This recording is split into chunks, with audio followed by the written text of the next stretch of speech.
At this time, I would like to introduce one of our most activist people in the state of Connecticut, Dr. Bashar الأرنؤوط.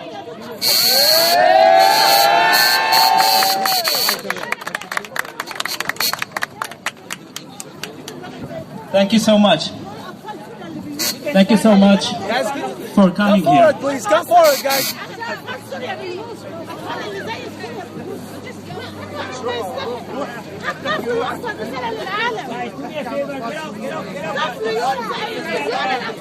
Thank you so much for gathering here. We have people coming from the Syrian community. We have people from the Occupy Newhevn movement also coming. Thank you, everyone, for coming here.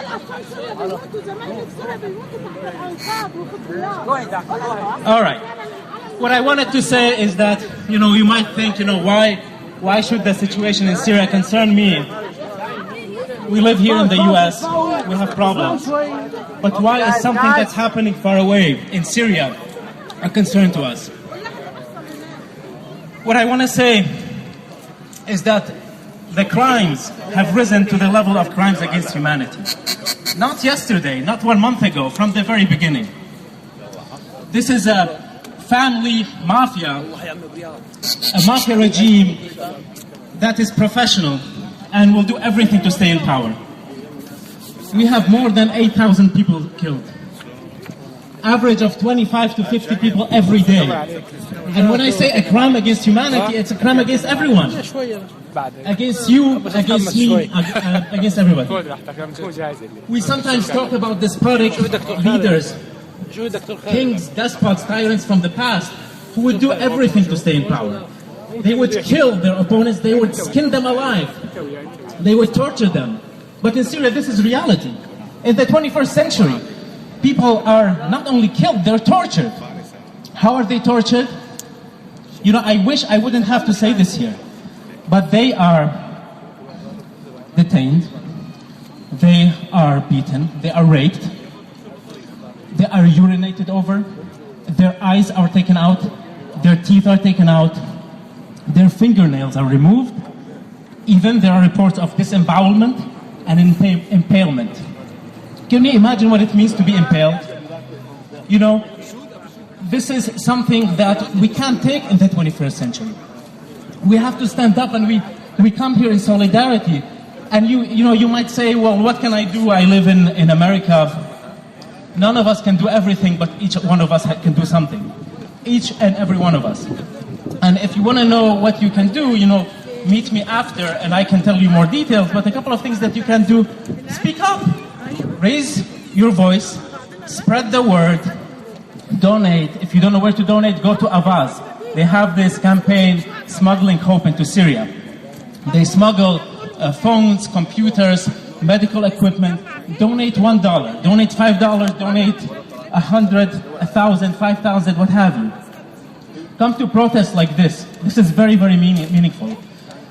You can also write to politicians, to your own local politicians, to the Congress, to the White House.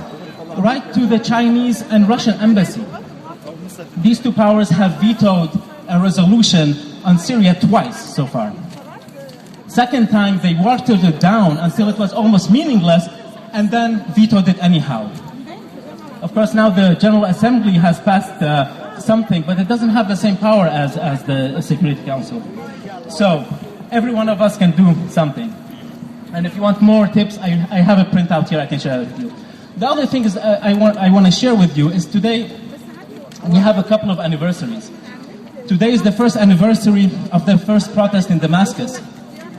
People gathered on this very day 1 year ago, spontaneously, because one Syrian was beaten up by the police, and hundreds of people gathered and chanted, and it was the first chant of the revolution, الشعب السوري ما بينزل. The Syrian people will not be humiliated. We have created many chants since then, but this was the first protest. The other anniversary is the Libyan revolution, started 1 year ago this day. Yes, big, cheer for the Syrian people, for the Syrian and the Libyan people. It's been rocky in Libya, it's still rocky, but change does not happen overnight. After decades of oppression, where in Syria and Libya, the only place where you can open your mouth is at the dentist office, and even there, you can't say anything. To build up a foundation of a democratic state, it takes a while. In Syria, it's been almost a year, and another anniversary is coming on the 15th of March, which marks 1 year of the launching of the Great Syrian Revolution. The fourth anniversary is Syrian independence from France, which is April 17, 1946. And in fact, we now raise mostly the independence flag from France. This is the independence flag. So that's another anniversary that's coming. For those who worry that if you raise your voice for Syria, you're propagating some kind of imperialist or neo-imperialist propaganda, forget about it. When it comes to bloodbath, when bloodbath at this level is happening, crime against humanity, do not worry about you raising your voice being imperialist. It's not imperialism. It's humanitarianism. If crimes of this magnitude were committed in a Western state, people would not worry about that. Why are you worried if they are happening in Syria? In fact, worrying about it being a new imperialism is imperialist in itself. We're humans like everyone else and deserve to live in dignity and with respect to human rights. The other thing that I wanted to say is,